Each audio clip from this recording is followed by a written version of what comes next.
North Hamgyong Province, February 2002. A frozen dawn breaks over Camp 22, one of North Korea's most secretive prison compounds. Hidden deep within the mountains near the Russian and Chinese borders, this sprawling complex houses tens of thousands of men, women and children accused of political crimes.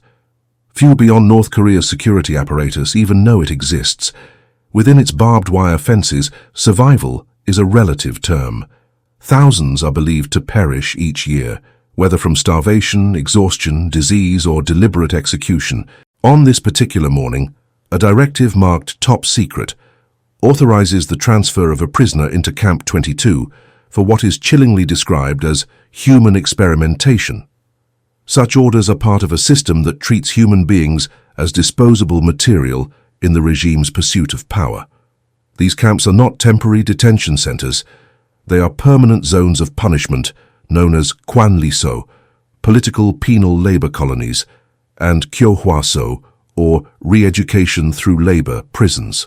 Political prison camps function as places of lifetime exile for those deemed enemies of the state, often including entire families under North Korea's policy of guilt by association. Re-education camps are designed to correct minor offenders or repatriated defectors, though in reality the conditions are just as brutal. Food rations are minimal, work is endless, and punishment is arbitrary. United Nations investigations have found that North Korea's prison network is responsible for crimes on a massive scale: extermination, torture, slavery, rape, and murder. Former prisoners describe these camps not as correctional facilities, but as slow-motion death sentences.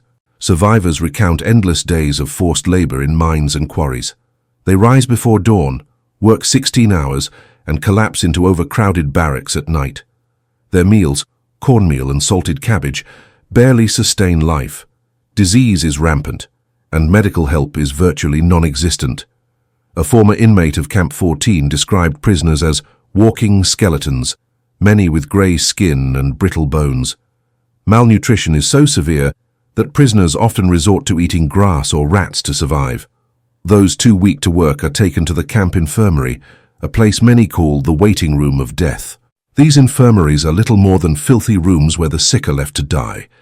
The so-called doctors lack equipment, medicine, and often any intention to heal. Their purpose is not to save lives, but to keep the labor force functioning. When a prisoner dies, guards record the body's identification number, then dispose of it in mass graves or burn pits. In some camps, the dead are used as fertilizer, their ashes mixed into the fields. Within this machinery of terror, even medicine becomes an instrument of cruelty. Prison doctors have historically been agents of both neglect and experimentation. In Camp 22, witnesses later revealed that scientists and medical staff conducted gas chamber experiments on prisoners. Entire families locked in airtight rooms while white-coated observers took notes as they died. In other cases, female prisoners who became pregnant were subjected to forced abortions or saw their newborns killed immediately after birth. These acts, meticulously documented by defectors and international inquiries, reveal a system that has weaponized medicine to enforce obedience and erase undesirable lives. The human cost of this cruelty cannot be overstated. Prisoners are routinely deprived of medical care for even the simplest conditions. An untreated wound or infection quickly becomes fatal. Doctors perform surgeries without anesthesia, both as punishment and as a form of practice for young trainees. In the eyes of the regime, prisoners are not patients, they are tools. Once broken or useless, they are discarded. The purpose of this structure is clear: total control. North Korea's leadership maintains the camps as a method of terrorizing its population into obedience. Every citizen knows that a careless remark or foreign radio signal could condemn them and their family to a life of hard labor, torture, or death behind those fences. Within that hierarchy of fear, the role of the prison doctor stands out as uniquely disturbing. Individuals trained to heal, repurposed to harm in service of the state.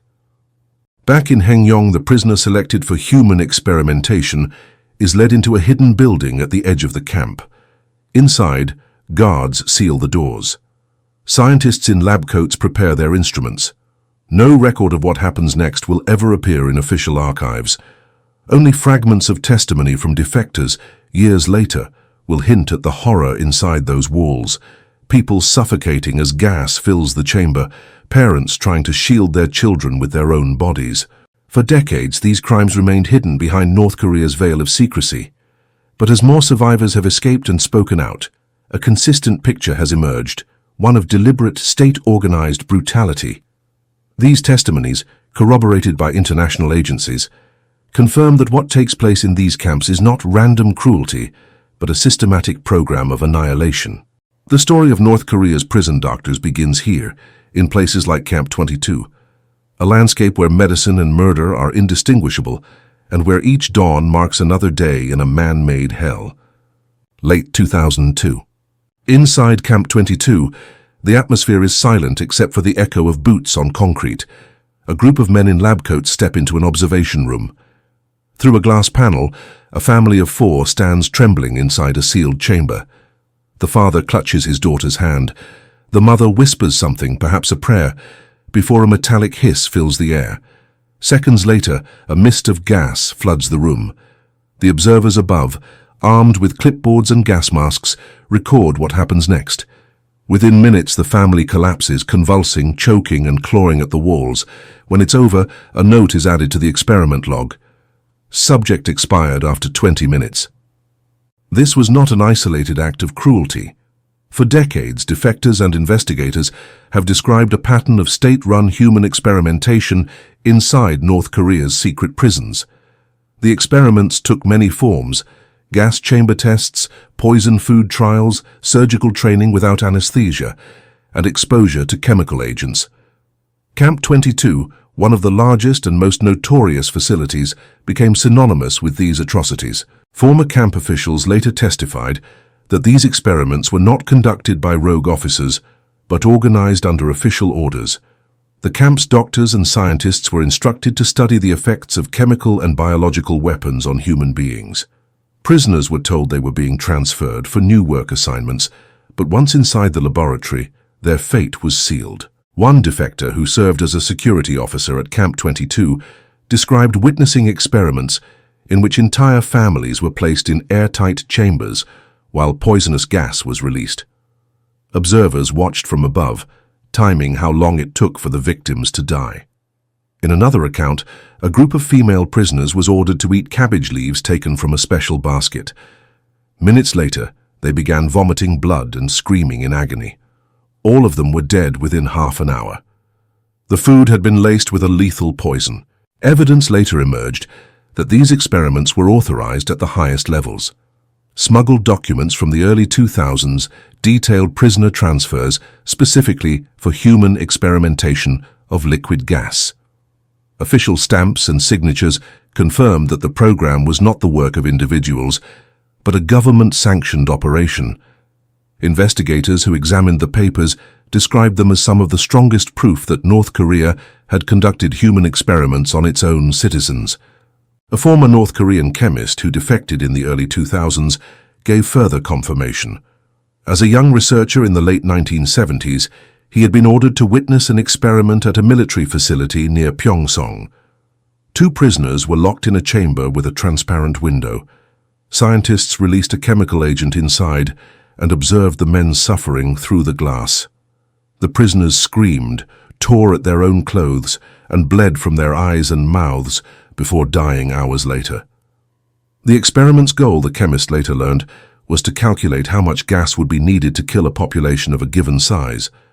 For many of these scientists and doctors, moral boundaries had long been erased. Indoctrination had taught them that political prisoners were enemies of the revolution and not truly human. Killing them in the name of science was considered an act of loyalty, not a crime. Some even referred to the experiments as field tests or biological observations. Multiple witnesses from different camps later reported similar activities. Prisoners were exposed to unknown chemicals to test antidotes. Some were subjected to blood loss experiments, where veins were cut to monitor how long it would take to die. Others were forced to drink contaminated water or injected with substances that caused paralysis or convulsions.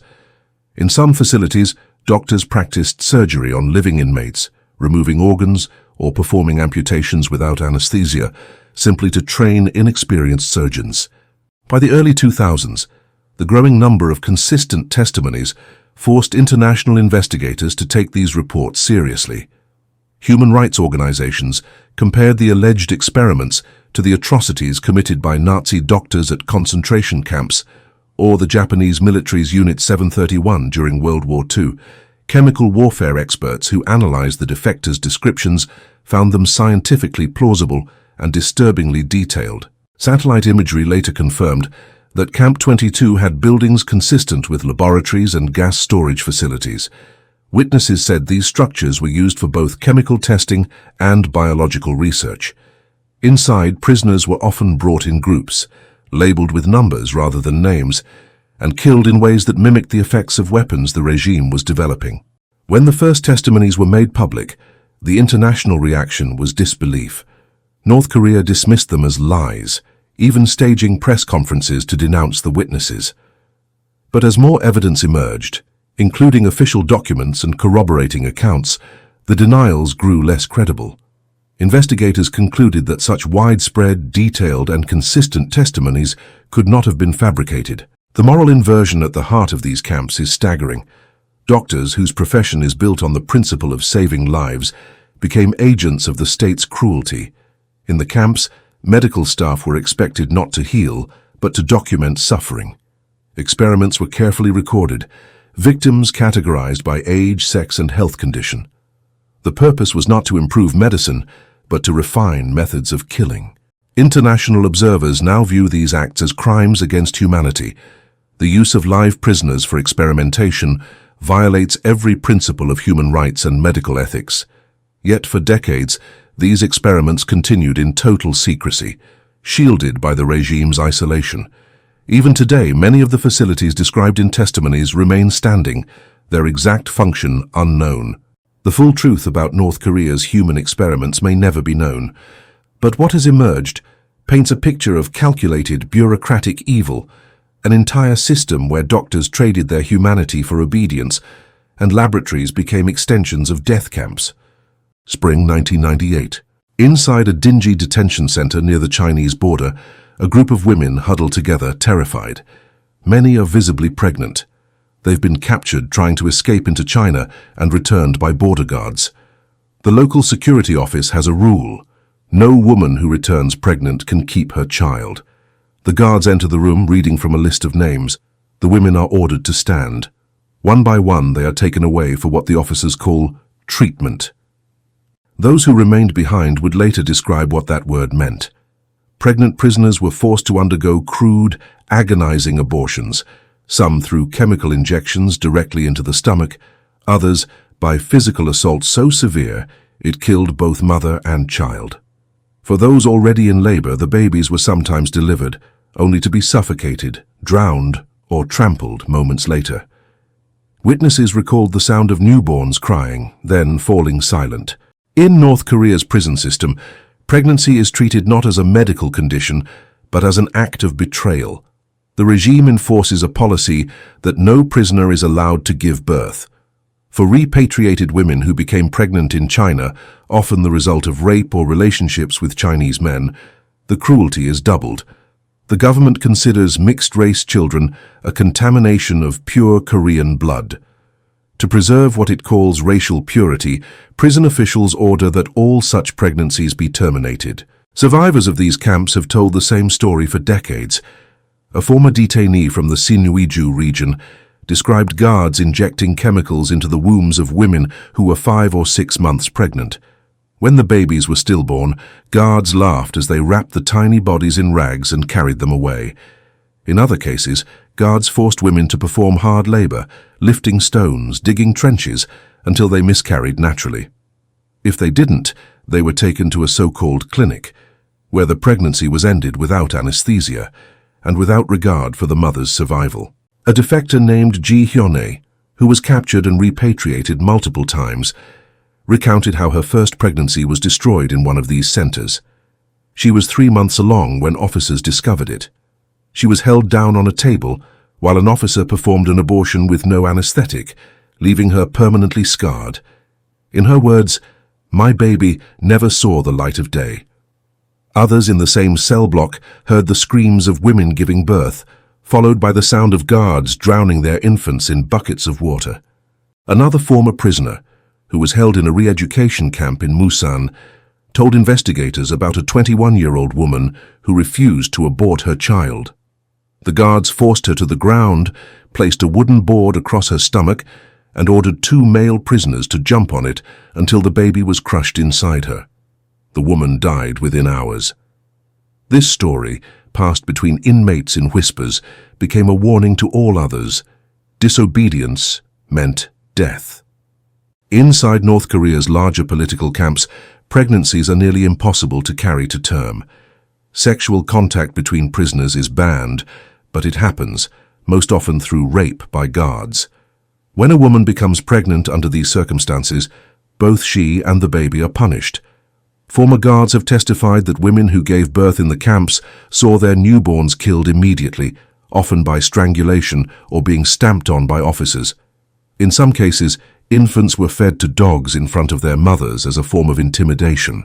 In these camps, there are no doctors in the conventional sense.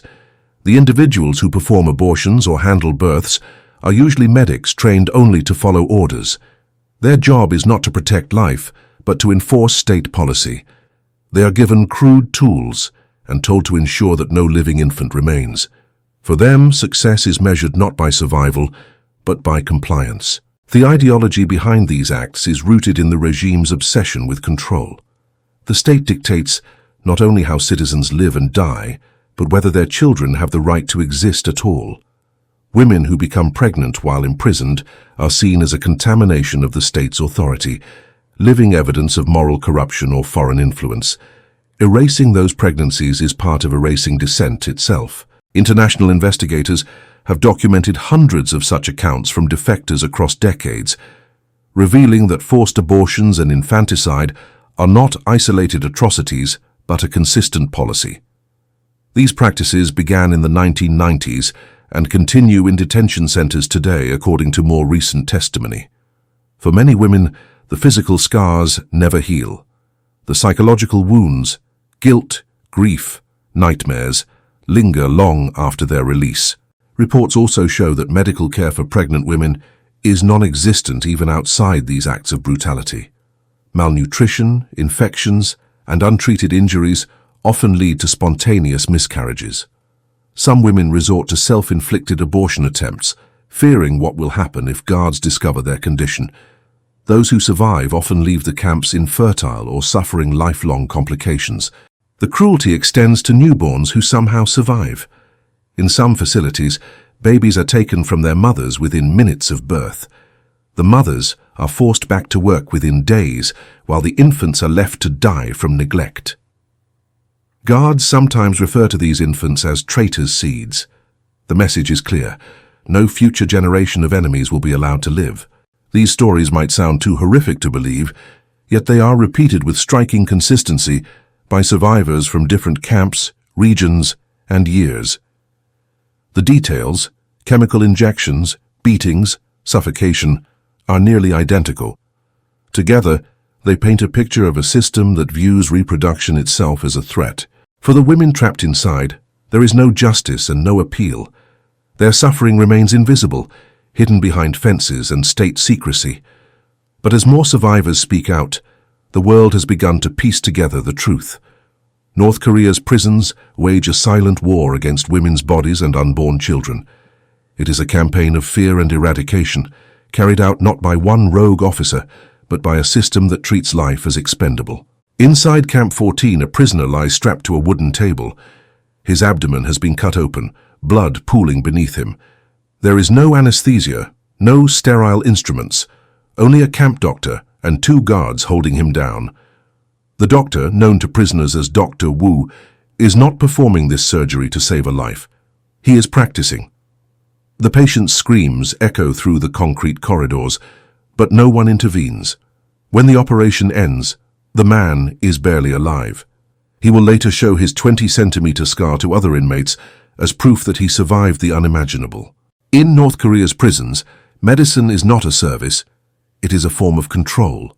Doctors do not exist to heal, they exist to enforce.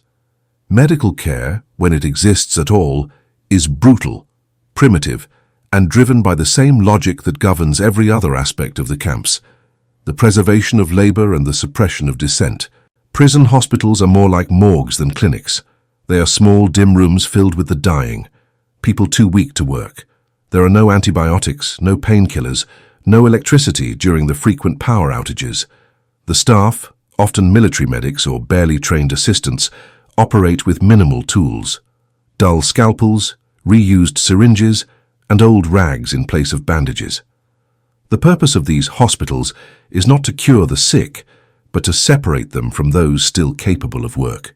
Once an inmate enters the hospital, they rarely come out alive. Former prisoners have described how sickness is treated as a moral failure. A worker who collapses from exhaustion is accused of laziness or sabotage. Those who complain of pain are beaten or sent back to labor until they die. If a prisoner becomes too sick to stand, the guards stop feeding them. The reasoning is simple: food is for workers, not the useless. When death finally comes, the body is dragged out and buried in an unmarked pit. Doctors in the camp serve as both witnesses and participants in this cruelty. Many are indoctrinated to believe that prisoners are not human beings, but enemies of the revolution, people whose suffering is inconsequential. A former guard later recalled overhearing camp doctors boasting about performing surgeries without anesthesia, treating prisoners as live cadavers for practice. In one instance, a doctor attempted to remove an inmate's eye cyst without anesthetic.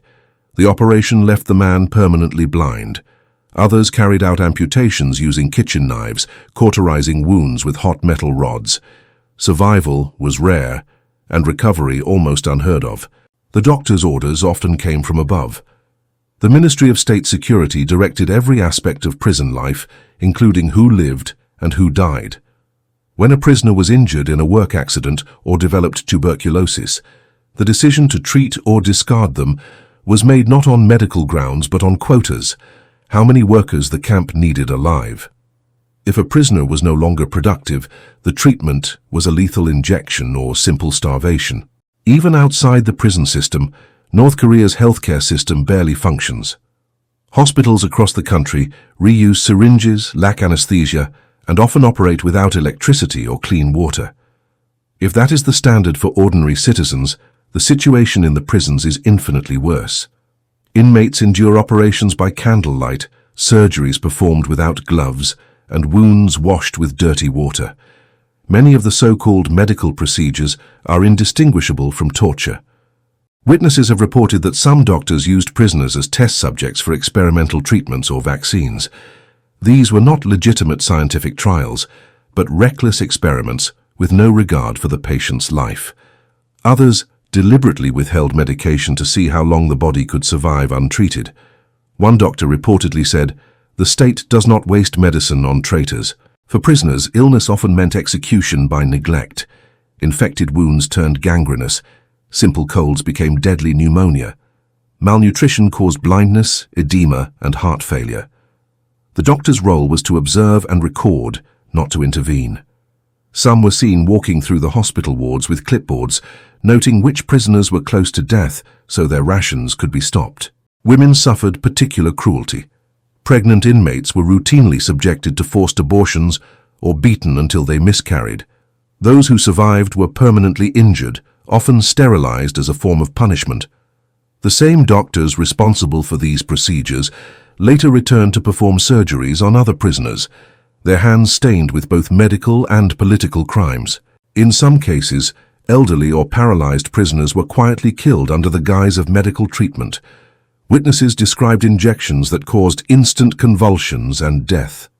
These mercy killings, as the regime called them, were simply a way to clear space and conserve food. Death certificates were falsified with vague causes like heart failure or infection. Medical neglect also served as a method of psychological control. Prisoners who watched others die without help understood the message clearly.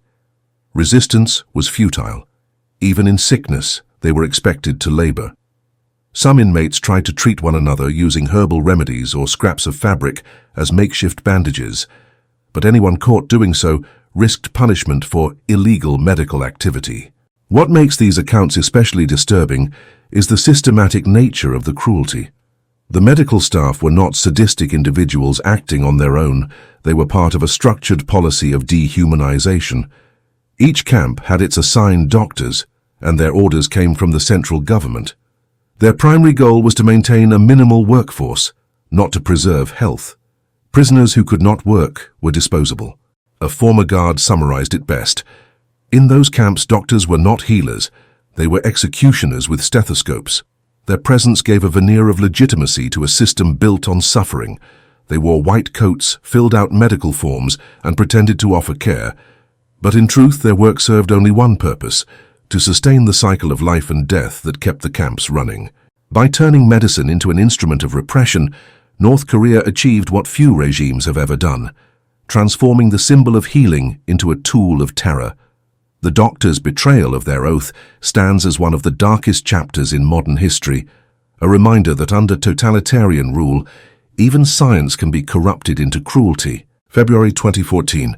In a quiet chamber at the United Nations, investigators prepare to present their findings on North Korea. Before them lie hundreds of pages of testimony, satellite images, and sketches drawn by survivors from memory. One commissioner, a former judge, clears his throat and begins to speak. The brutality inside these camps is systematic, deliberate, and organized at the highest levels of the state. The audience sits in silence. For decades, the world had only rumors. Now, the evidence is undeniable. The report confirms what survivors had been saying for years. North Korea's prison system, its political camps, re-education centers, and detention facilities, is not simply a network of prisons. It is a system designed for extermination. Doctors, guards, scientists, and bureaucrats all played a part in maintaining it. The Commission names the crimes clearly: extermination, murder, enslavement, torture, rape, forced abortions, and deliberate starvation. It states plainly that these are not isolated acts, but the workings of a regime that uses fear and cruelty as instruments of control. From the 1970s onward, the regime under Kim Il-sung and later his successors created this machinery of suffering. Entire families vanished into these camps for alleged political offenses, sometimes as small as criticizing the government or listening to foreign radio. Once inside, they ceased to exist in the eyes of the world. Within that darkness, medicine itself became a weapon. The same doctors who swore to preserve life instead served a system that treated human beings as raw material. The exposure of this reality did not come from satellite photos alone, but from the courage of those who escaped. Men and women who endured the unimaginable began to speak publicly. Prisoners who watched fellow inmates die during experiments, guards who oversaw forced abortions, and medics who performed surgeries without anesthesia. Their testimonies, gathered by journalists, NGOs, and the United Nations, began to form a consistent picture of the state's calculated cruelty. One of the most striking revelations came from defectors who had once worked within the system itself. Former officials confirmed the existence of gas chambers and human experimentation programs. A former chemist described witnessing live tests of poison gases on political prisoners in the 1970s. A camp official detailed how entire families were executed in sealed chambers as scientists observed from behind glass. The details of these accounts aligned perfectly with the documents and imagery later obtained by human rights investigators. The international reaction was mixed: shock, outrage, but also disbelief. Some found it difficult to imagine that such crimes could persist into the modern era, but the evidence was overwhelming. Amnesty International and the Committee for Human Rights in North Korea released extensive analyses based on satellite photographs, showing the expansion of camps and the presence of crematoria, execution grounds, and large medical facilities. These reports confirmed what survivors had long said, that the camps were not temporary prisons, but permanent institutions of repression. When the UN Commission published its findings in 2014, it drew a chilling comparison.